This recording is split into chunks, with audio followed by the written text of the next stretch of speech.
The moment Mary announced in front of the entire class that she'd just marry Rich and follow David abroad, the whole room burst into congratulatory cheers. Streamers popped, someone clapped him on the back. Even the teacher chuckled and said, "Well, it's about time, isn't it?" David stood frozen in the middle of the crowd, his expression unreadable, lips tight but curved in a faint, polite smile. His phone buzzed in his pocket, but the sound was drowned by the celebration around him. "You've waited for her since elementary school, right?" one girl said dreamily. "Now she's finally saying yes," said another. David nodded absently, as if the moment was too surreal to process, but deep down, the gears in his head were grinding furiously. He pulled out his phone. New message. Sarah. The name alone stiffened his shoulders. Sarah. Mary's sworn academic rival. Mary had once called her the kind of girl who thinks GPA is a personality trait. Sarah, with her calm expressions and razor-sharp words, had always kept her distance from Mary's circle, which also meant she'd always kept her distance from David until last night. He tapped the notification. "Last night, you were drunk and all over me. Now you're standing there acting like her white knight? Are you messing with me?" His stomach dropped. Another buzz. "Looks like I'll have to pay your parents a visit. Tell them how their son treats girls like disposable fun. Oh, and David, I'm not the casual type."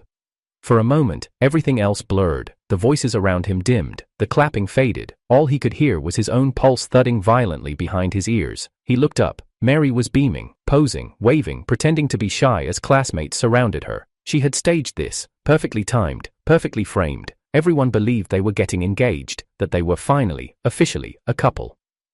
David wanted to laugh. He really did, if only they knew.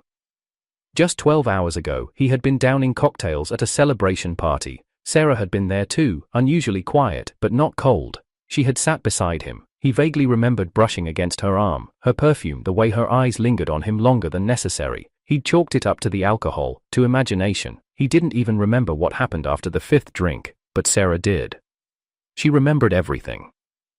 David pocketed the phone and forced a light laugh as someone handed him a mock bouquet from the party decor.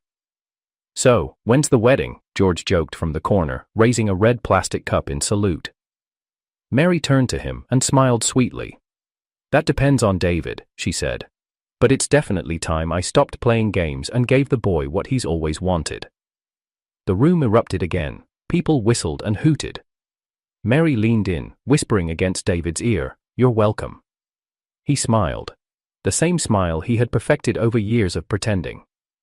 And then he whispered back, so low only she could hear, "Thanks for the smokescreen." Her expression twitched, but before she could respond, he stepped away. Another buzz. Sarah again. He didn't open it this time. He didn't have to. He already knew the rules of this game. He just hadn't expected Sarah to make her move this early, and he certainly hadn't expected Mary to try and claim a prize she had already discarded. This wasn't love, it was a war. David had been labeled Mary's loyal dog since the 4th grade. She'd flick her ponytail and call him over, and like clockwork, he'd appear. When she was bored, he'd bring snacks.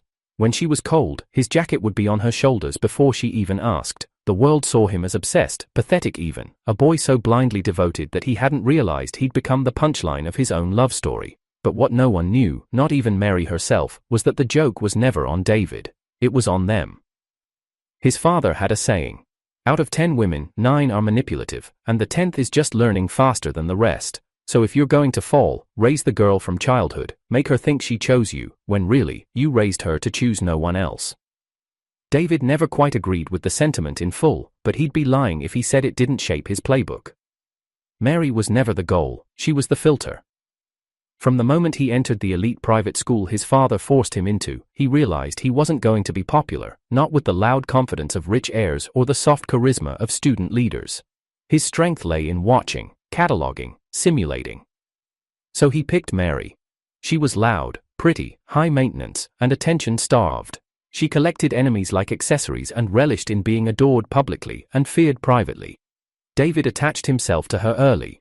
He laughed when she mocked people. He played along when she flirted for fun. He made sure the world saw him as her shadow, and in doing so, he turned Mary into a magnet for the worst kind of people. If someone treated him kindly but remained Mary's friend, they were immediately cut off from his mental list. If someone gossiped with her, followed her every outfit post, reposted her shady captions, cut. If someone openly criticized Mary, had public spats with her, or better yet, got on her blacklist, teensouts, hey, became interesting.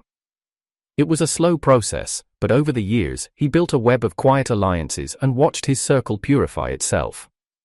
The more Mary dismissed someone, the more David invested in them, quietly, cautiously, always as a friend of a friend. And then came Sarah. She transferred in during sophomore year, silent, scholarly, always one step ahead of everyone academically but never condescending about it. Mary hated her on sight. She acts like she's too good for everyone, she'd complain. And those eyes, like she's judging everyone. Which, in fairness, she probably was. Sarah was everything Mary couldn't fake, authentic, emotionally grounded, academically untouchable. She didn't gossip, she didn't flirt for power, and she never laughed at anything Mary said, even when Mary made jokes at David's expense. That alone caught David's attention, but what sealed it was the cat incident. It was a rainy Thursday afternoon when David, hanging back near the art wing to avoid PE, spotted Sarah behind the cafeteria. She was crouched beneath a damp awning, feeding a scrawny ginger cat from a paper lunchbox. Her fingers moved gently, her hair tucked behind one ear, and her eyes, usually narrowed in skepticism, were soft with focus. No one else saw her, not her classmates, not Mary, certainly not George, who was currently wasting his time trying to flirt with Mary and gain access to her influencer circle. David didn't speak, he simply watched for a moment, then left quietly. He waited 3 days before testing the waters. He asked Makoto, Sarah's rumored childhood friend and Mary's failed flirtation experiment, about her. "You want to chase Sarah?" Makoto looked at him like he was joking. "I'm curious," David replied evenly. Makoto shrugged. "She's not like Mary. Sarah doesn't do games. She's strict with herself, traditional values, you know?" David smiled. Exactly the keel. Kind of girl he'd never meet through Mary's crowd. Still, the test wasn't complete. Sarah was sharp. A girl like her didn't drop her guard because someone fed a cat or asked nicely. He needed to know more. So he pulled out an envelope, thick and padded. Payment. Makoto's expression shifted instantly. And that's how David got her schedule, her hobbies, and most importantly, the detail about the stray cat she fed every Thursday afternoon. The next week, he showed up at the spot with a bag of imported cat food and a carefully rehearsed line. What a coincidence. Sarah didn't even look up. Not a coincidence, she replied coldly. I saw you talking to Makoto. He blinked, caught off guard. Her eyes finally lifted to meet his, steady and cool. Don't drag him into your shallow love games. David tilted his head. You think this is a game? She stared. He stepped forward slowly, crouched beside her, and reached toward the orange cat. Their fingers brushed. She withdrew hers immediately, disgust flickering in her expression. I'm serious, David. I am too, he said. I asked Makoto about you because I want to pursue you. Silence. He didn't expect her to melt. She didn't. But for the first time, her gaze faltered. That was enough. She stood and left without another word. David didn't follow. He didn't need to. The seed was planted. The next week, he sat 2 rows behind her in chemistry. The week after that, he switched lunch periods, accidentally, to match hers. He answered questions in class, not to show off, but to place himself beside her in group assignments. She never greeted him first, but she stopped walking away. One afternoon, during a shared project presentation, she handed him a piece of chocolate at the end. It's homemade, she said quietly. He took it. Didn't eat it, just smiled. He could feel it, something shifting. Mary noticed too. She wasn't used to being ignored. David had once trailed behind her at every school festival, but now? Now he stayed seated when she walked in. He gave distracted nods when she tried to loop him into her plans. And worst of all, he never laughed at her jokes anymore. When she asked why, he simply said, You told me to grow up, right? I'm just focusing on more important things. He could see the storm brewing in her eyes. Perfect. He needed her off balance. Sarah, meanwhile, remained unreadable. She never confirmed if she liked him, never texted first, but she replied, sometimes curt, sometimes warm, always late at night, when no one else was around. Once, he'd messaged, "If I had liked you first instead of Mary, do you think we'd be friends now?" She replied 10 minutes later, "I think you'd have scared me off." He laughed, alone in his bed, phone screen glowing against the ceiling. Sarah wasn't soft, but she was real. He could work with real people.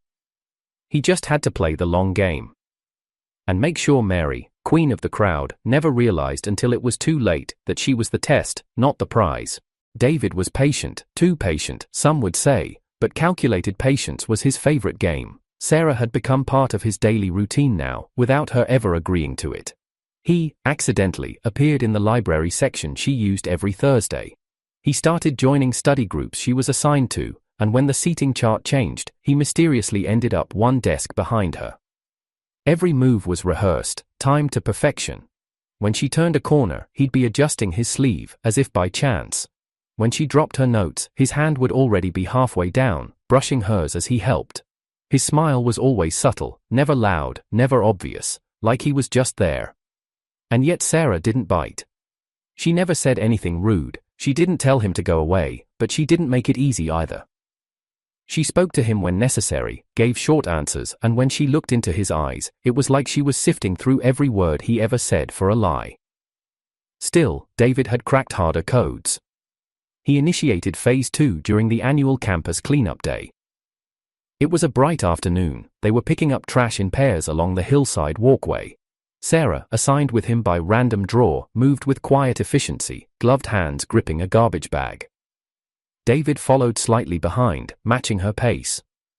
Then came the cat.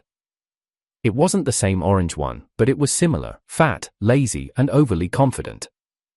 It darted between Sarah's feet and tripped her as she tried to step over it. She stumbled forward. David moved instantly, arms out. But Sarah, ever quick to recover, swerved away from him out of reflex and landed on her knees in the grass, her elbow scraping across a jagged stone. He crouched beside her, eyes widening as he saw the blood. "Don't cry," he said reflexively, already reaching to lift her up. "I'll carry you." "I'm not crying," she said, clearly holding back pain. "Don't be dramatic." Still, she didn't resist when he lifted her onto his back. As he carried her toward the infirmary, her arms hesitantly looped around his shoulders. She smelled faintly of jasmine and soap. His grip tightened slightly.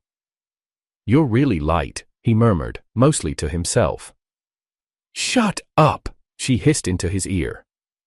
Her voice wavered, not just from embarrassment, but something else. Her breath was uneven against his neck. Her cheeks flushed, but her arms stayed in place. At the infirmary, she slid off his back before the nurse could see and straightened her posture as if nothing had happened. But David had seen it. The moment her fingers had gripped tighter when she thought he'd slip. It was small, but it was enough. Later that evening, George messaged him. "She didn't stop talking about you to the nurse, said you were annoying, but she smiled the whole time." David chuckled. George had become his inside man. He wasn't subtle, but he was useful, and more importantly, he was jealous. Jealous that Sarah never looked at him the way she looked at David now when she thought no one was watching. Still, Sarah wasn't easy. She wasn't someone who let emotions steer her. She calculated, she tested, she waited for proof. That made her perfect, but it also made things harder. He had to plant deeper seeds. So he began showing up at the local bookstore Sarah volunteered at on weekends. He always ran into her at aisle 5, near the historical fiction section. He picked the books she liked, asked polite questions, let her teach him things, even when he already knew. Sarah started calling him persistent. She never called him sweet, that was fine. Meanwhile, Mary's antennae were rising. At first, she ignored the rumors. Everyone assumed David was doing this just to make her jealous. After all, hadn't he been her loyal fool for a decade?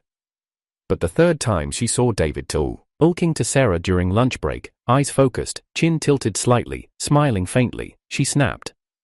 She caught him alone near the stairwell that evening. "Are you seriously chasing her?" David blinked, perfectly timed confusion blooming on his face. "Huh?" "Don't play dumb," Mary said, stepping closer.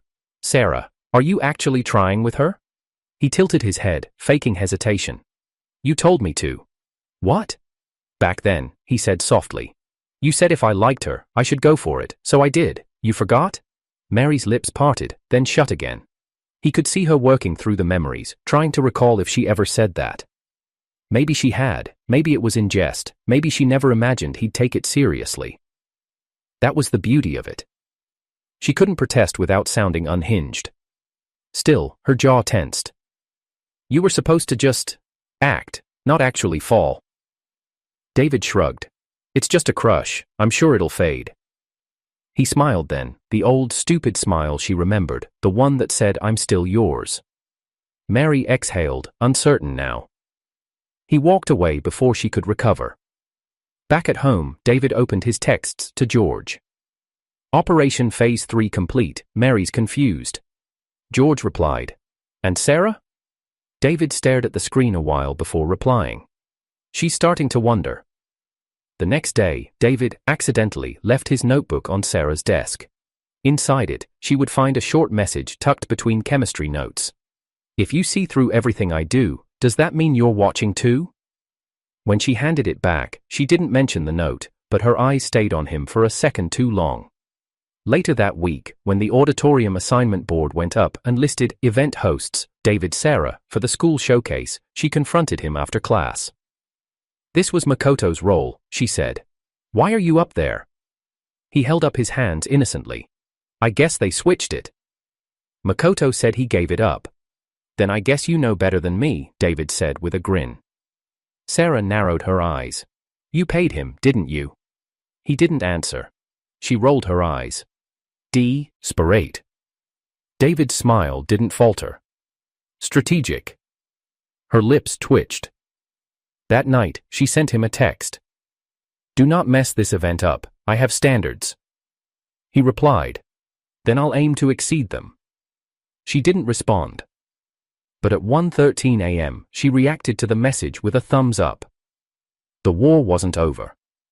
But a ceasefire had been declared. David stared at his phone's glowing screen in the dark. No new messages. It had been 4 days since he'd blocked Sarah, and nearly a week since their last conversation. The silence was calculated, intentional. He needed to know how much he mattered. He needed to know if she'd break her walls or just let him disappear. He faked a cold, claimed illness, took a week of sick leave. In reality, he was perfectly fine, just tired of second-guessing if he was winning or wasting time. George had messaged once. Bro, Sarah's been asking around, she thinks something happened to you. David didn't reply. The next message came from Makoto. Sarah looked like she was about to bite someone's head off today, might want to check in before she explodes. Still, he didn't move. Until the knock came.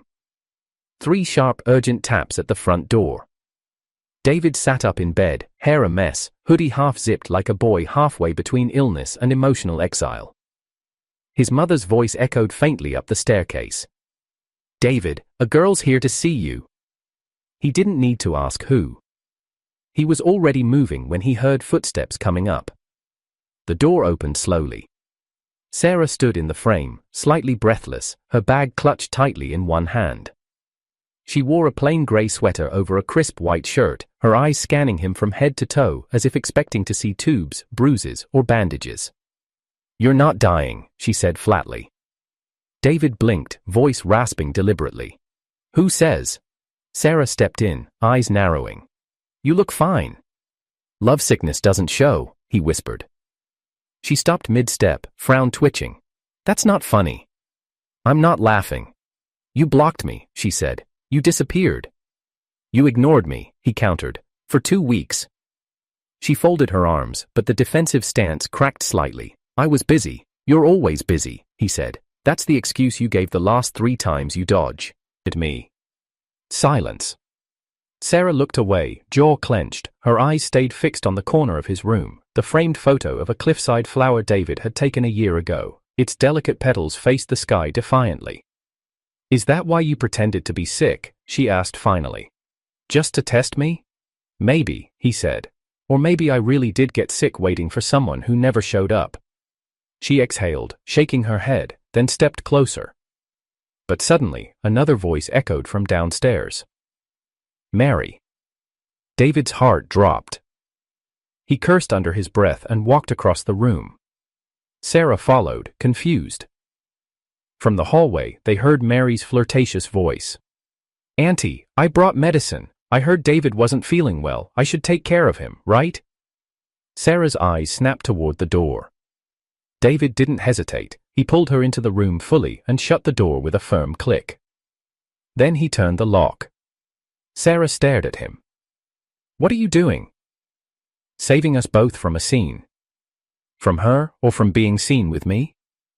David looked at her carefully. What do you mean? Her voice was barely above a whisper. Am I someone you can't be seen with? No, he said immediately. God, no. Then why the locked door? She asked, eyes narrowing. Why the silence? Why the emotional games? David walked to her and stood close, too close. Because I didn't know how else to reach you, he said. You don't respond to softness. You analyze every word I say like it's an exam question. You calculate everything before letting yourself feel. Sarah didn't answer. He added, voice quieter now, but I know you care. Her fingers tightened around the strap of her bag. And if I do, what then? Is this some win for you? David stepped closer still. This isn't about winning. She met his gaze, her walls trembling. You planned everything, she said. Every encounter, every project pairing, every volunteer list. He nodded. I did. She looked away, lips pursed. Then how can I trust any of this is real? Because I stopped planning after I started feeling. Sarah swallowed hard. His voice lowered to a murmur. If I was still playing a game, I wouldn't be standing here afraid you might walk away. Her gaze softened. You're afraid? I've been afraid since the moment I realized I wasn't in control anymore, he confessed, and I don't like not being in control. Sarah stared at him, long and hard. Then, suddenly, she took a step forward and poked his chest. You're so frustrating. David blinked. That's your conclusion? Her eyes shimmered, and then, quietly, like she was letting go of something heavy, she said, you win. David didn't move. She added, voice firmer this time, I like you, all right? I tried not to, I really did, but you wormed your way in and now it's impossible to undo. His chest lifted with a breath he didn't realize he was holding. But before he could respond, Sarah raised a single finger. One condition. He nodded. Anything. Her eyes narrowed playfully. From now on, you won't be able to shake me off. David's lips curled into a grin. He walked to the window, cracked it open for air, and looked back at her. Deal. Sarah looked down, cheeks flushed despite the cool breeze. Also, you should unblock me. I already did, he said. She raised an eyebrow. He smirked. Right before you got here, I had faith. Her eyes rolled. Lucky guess. Footsteps echoed again from the hallway. Mary. Sarah looked out. Ed at the door. She's still here. David nodded. Sarah glanced at him. Let me guess, you're going to pretend this conversation never happened and let her fawn all over you for appearances. David walked over and unlocked the door slowly. He turned the knob, then looked back at Sarah with a smirk. No. She blinked. He opened the door and called down, loud enough for the entire house to hear. Mom, tell Mary I'm busy. A pause. Then his mother's amused voice floated back. She already left. David turned back to Sarah. See? Sarah smiled faintly. Not too wide, just enough. She sat down on the edge of his bed like she belonged there. And this time, she did. The graduation ceremony was a perfect day, at least on paper.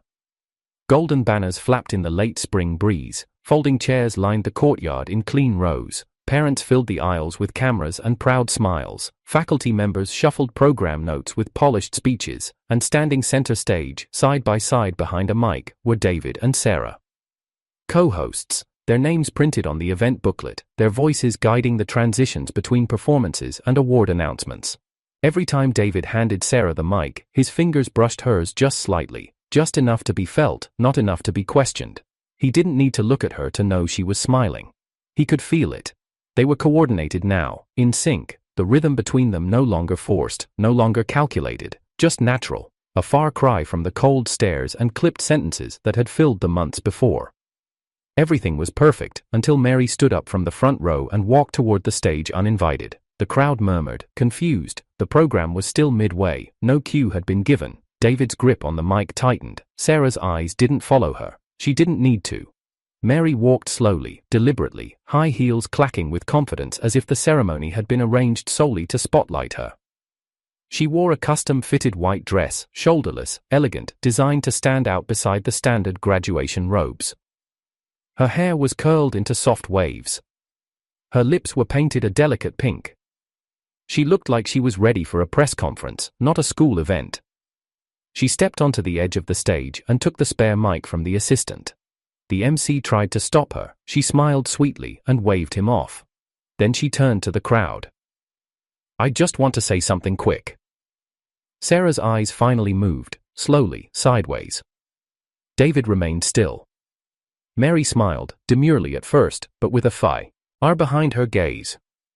"I know we're all celebrating our future paths today, and I wanted to take this moment to say." She turned slightly toward David. "I'm excited for mine." The crowd looked on, puzzled. "I'll be going abroad next month," she continued, "and I'm not going alone." She reached out and, without warning, took David's hand in hers. "David's coming with me." A ripple of gasps, some cheers, some confusion. Flashes clicked from parents' phones, cameras zoomed. Mary leaned into the mic again. "It's been a long journey for us, 10 years of friendship, of loyalty, of love in its quietest form. I guess I was always too proud to say it, but today, I want to be honest." She turned and smiled at David, radiant and false. "I've decided to stop running, and I hope he has too." Silence. And then, David slipped his hand out of hers. He didn't say a word. Instead, he looked out into the crowd, then shifted his gaze toward Sarah. Her expression hadn't changed, calm, unreadable, but her posture was tense. Hands clasped behind the podium, shoulders pulled back like armor. David took a single step forward. "Mary," he said, voice calm but cold, "you're in my way." The mic picked up the words perfectly. Mary blinked. "I'm looking at my girlfriend," he added. The crowd murmured louder now. Someone dropped their water bottle in shock. Mary laughed awkwardly. "David, don't joke." "I'm not joking," he said. His tone was absolute, quiet but cutting, like a blade through silk. Mary's smile cracked. "You wouldn't even know her if I hadn't told you to chase her," she said, voice rising. "She was nothing to you until I put the idea in your head." Sarah finally moved. She stepped out from behind the podium, standing beside David, her eyes cool and elegant, dress fluttering slightly in the wind. Her gaze flicked toward Mary with the grace of someone who no longer cared what the other woman thought. "So what?" she said flatly. Mary turned toward her, face tightening. "Excuse me?" Sarah's eyes didn't blink. "You told him to chase me like it was some game, but he stayed. He kept showing up, he didn't stop. You don't get to take credit for that." Mary's jaw clenched. "You think this is real?" Sarah turned to David. "I know it is." And David, without hesitation, reached down, took her hand, and laced their fingers together. The crowd gasped again. There were phones up now, flashlights blinding, faculty frozen. Mary looked like she'd been slapped. "I made you," she hissed, voice trembling. "You were a background character until I picked you." David finally looked at her again, expression unreadable. "I was never yours," he said. "You just never noticed I wasn't playing your game." Mary stepped back slightly, breathing uneven. "You'll regret this."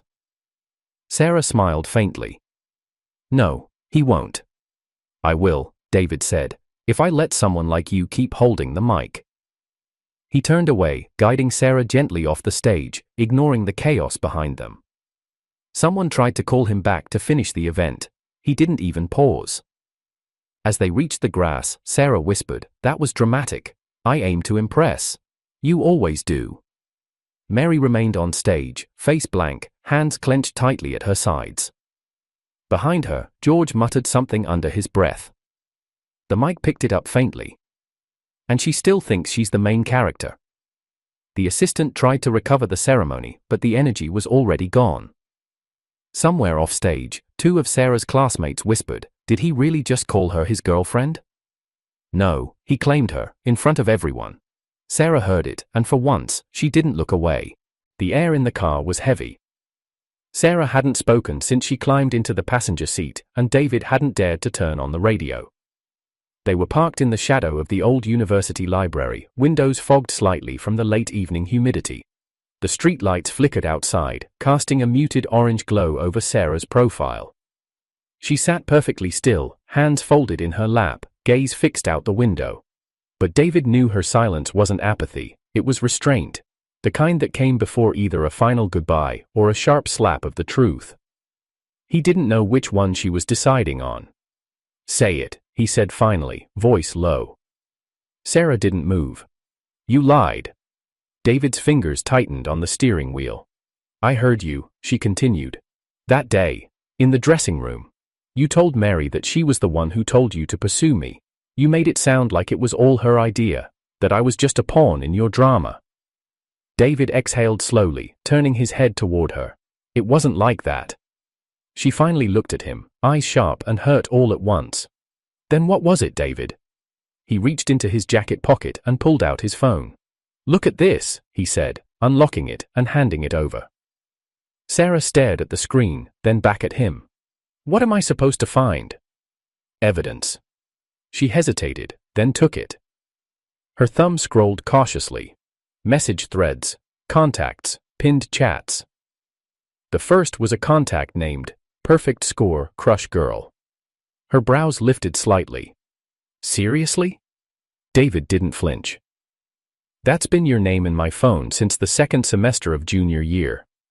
She continued scrolling. Blocked numbers. Mary's name was at the top. Blocked since 6 weeks ago. Sarah paused. "This was..."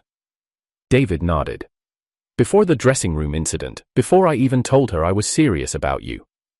Sarah kept reading. There were no active chats with Mary, no flirtation, no coordination. Just a timeline that clearly showed he'd cut her off before anything began. "Why didn't you tell me?" she asked. "Because I knew what it would look like," he said. "I'd been pretending to be her follower for years. I thought if I pulled away too fast, she'd cause problems.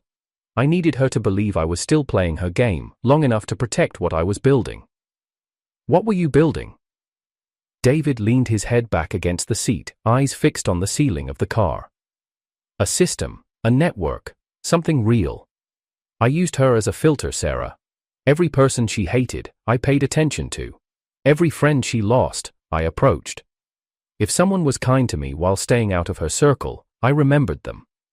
Sarah scrolled further through the contact list.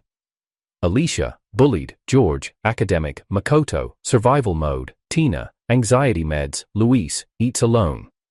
Sarah's thumb froze as she read the list. "These people. I helped where I could," David said softly. "Sometimes money, sometimes connections, sometimes just listening, but every one of them had been either hurt, ignored, or mocked by Mary at some point. I didn't need to fight her, I just needed to find everyone she'd underestimated." Sarah's grip on the phone tightened. "And what about me?" she asked. David turned to her fully. "You were never underestimated," he said. "You were her obsession. The one person she could never beat, and the only one I ever genuinely wanted." Sarah's jaw clenched. "You still lied to her, to protect yourself." "I did," he admitted.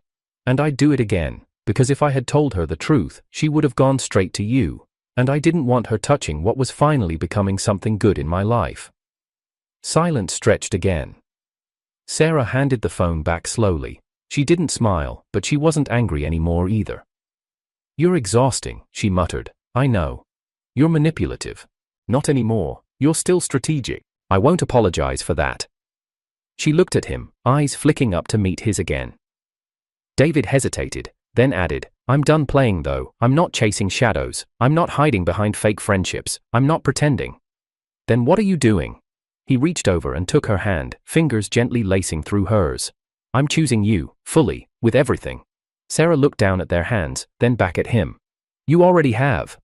Then, in a softer voice, "Let's go visit your parents." David blinked. "Now?" You said I was important, time to prove it. He laughed under his breath, started the car, and shifted into drive. You're scary when you're emotionally calm. I've been raised on logic and evidence, she said. Now you've finally provided both. The ride to his house was quiet, but not heavy. When they arrived, his mother opened the door first. She blinked when she saw Sarah standing beside him. Oh, it's you. Sarah bowed slightly. I wanted to visit properly this time. David's father joined a second later. Is this the girl who outranked everyone on the national mock exams? Twice, David added. His father looked Sarah up and down, then nodded. Sharp eyes, son. I try. His mother pulled Sarah inside with unexpected warmth. Come in, we have leftovers, unless David promised something fancy. Sarah smiled faintly. I'll take warm over fancy any day. They all laughed. That night, after the meal and small talk, David walked Sarah to the door. She stood under the porch light, the soft yellow glow tracing her features. Still want to go home? He asked. She nodded. But I'll be back. He leaned in, hesitated. Can I kiss you now without it being strategic? She smirked. Only if it's also honest. So he kissed her. No games, no masks, no Mary, just the girl he'd waited for, and the truth between them. The graduation trip was supposed to be a peaceful farewell. The university had organized a modest but elegant overnight retreat in the hills, a mix of formal goodbyes and casual celebration. Bonfires were planned, photo booths were everywhere, professors mingled freely with students. Future engineers, lawyers, and artists lounged on picnic blankets like kids again. David arrived with Sarah, not holding hands, not flaunting anything. But there was no denying it anymore. The silence between them now felt like a language only they spoke. Her gaze didn't have to soften, it just landed on him, and he was already steady. He'd stopped needing to perform, he was finally just allowed to be. Until Mary showed up. She wore white again, fitted blazer, matching flared trousers, hair in waves, jewelry that caught the sun too aggressively. A small entourage followed behind her. The girls who used to mock Sarah were now trailing behind like they didn't know which side they were on anymore. Mary walked directly toward David as if the rest of the world had paused. He didn't move. He didn't flinch. She stopped a foot away from him. I need to talk to you, she said quietly. Sarah looked up, but didn't speak. She simply walked a few paces away and stood beside George, who was already watching like a hawk. Mary waited for Sarah to leave earshot. She took a shaky breath. I didn't mean for everything to spiral like this, she whispered. You and I, we've known each other forever. David didn't blink. You loved me, she said. Everyone knew it. I was your first. You followed me around like I was gravity. He remained silent. We can start over, she added quickly, stepping closer. Abroad maybe, no drama, no games. We're grown up now. I've changed. David tilted his head. You know what I find fascinating, Mary? She blinked. How your definition of change always starts the second you want something, he said, and not a moment before. Her mouth opened. Nothing came out. He took a half step forward, his voice even. You tried to control people with fear. You spread rumors when teachers scolded you. You turned friends into followers and followers into enemies. You crushed anyone who didn't orbit you. I never did that to you, she said quickly. David's jaw tightened. No, you didn't, because I never gave you the chance. Mary's smile broke for a second, then she reached for his hand, and he pulled it away.